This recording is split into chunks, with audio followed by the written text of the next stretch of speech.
ठंडी रोटी। एक लड़का था। माँ ने उसका विवाह कर दिया, पर वह कुछ कमाता नहीं था। माँ जब भी उसे रोटी परोसती थी, तब वह कहती कि बेटा ठंडी रोटी खा लो। लड़के की समझ में नहीं आया कि माँ ऐसा क्यों कहती है, फिर भी वह चुप रहा। एक दिन माँ किसी काम से बाहर गई तो जाते समय अपनी बहू को कह गई कि जब लड़का आए तो उसको रोटी परोस देना और रोटी परोस कर कह देना कि ठंडी रोटी खा लो। उसने अपने पति से वैसा ही कह दिया तो वह चिढ़ गया कि माँ तो कहती ही है, और यह भी कहना सीख गई।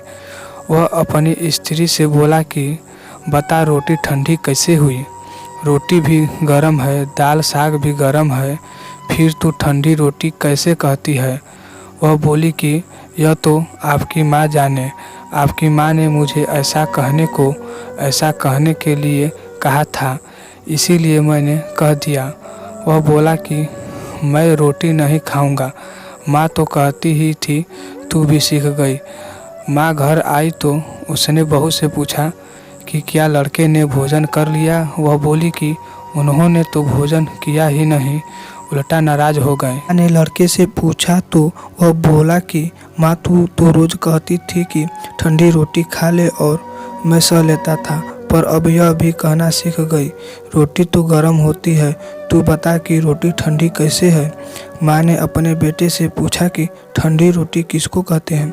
तो बेटा बोला, माँ सुबह की बनाई हुई रोटी शाम को ठंडी होती है, बासी रोटी ठंडी और ताज़ी रोटी गर्म होती है। माँ ने कहा, बेटा अब तू विचार करके देख, तेरे बाप की जो कमाई है वह ठंडी और बासी रोटी है।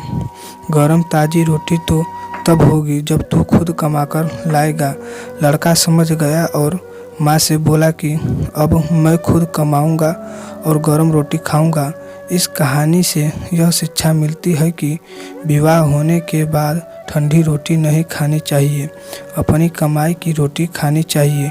इसीलिए विवाह तभी करना चाहिए जब स्त्री का और बच्चों का पालन पोषण करने की ताकत हो। यह ताकत न हो तो विवाह नहीं करना चाहिए। दोस्तों, आपको यह वीडियो कैसी लगी कमेंट कर ज़रूर बताएं, और ऐसी ही वीडियो देखने के लिए वीडियो को लाइक शेयर तथा चैनल को सब्सक्राइब करना ना भूलें।